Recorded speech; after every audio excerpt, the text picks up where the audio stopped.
দক্ষিণ চব্বিশ পরগনার সন্তোষপুরে মঙ্গলবার সকালে রেল স্টেশনের পাশের দোকানগুলিতে হঠাৎই আগুন লেগে গিয়েছে। 1 নম্বর প্ল্যাটফর্ম লাগোয়া ঝুপড়ি দোকানগুলিতে আগুন দেখা যেতেই মুহূর্তে কালো ধোঁয়ায় ঢেকে গিয়েছে ফুট ওভারব্রিজ এবং আশেপাশের এলাকা।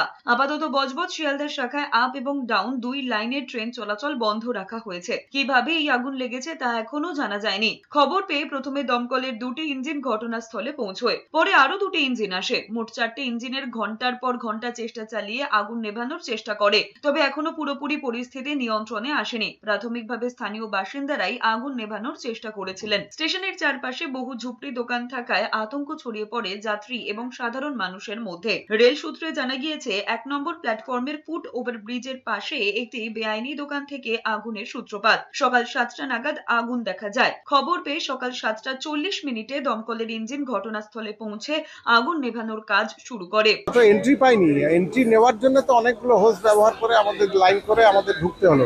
কোনো ডাইরেক্ট অ্যাপ্রোচ নেই। আমাদের গাড়ি এসে দাঁড়িয়ে আছে, অনেকক্ষণ পরে আমরা ফায়ার ফাইটিং শুরু করতে পারলাম ওই জন্য এন্ট্রি নেওয়ার জন্য।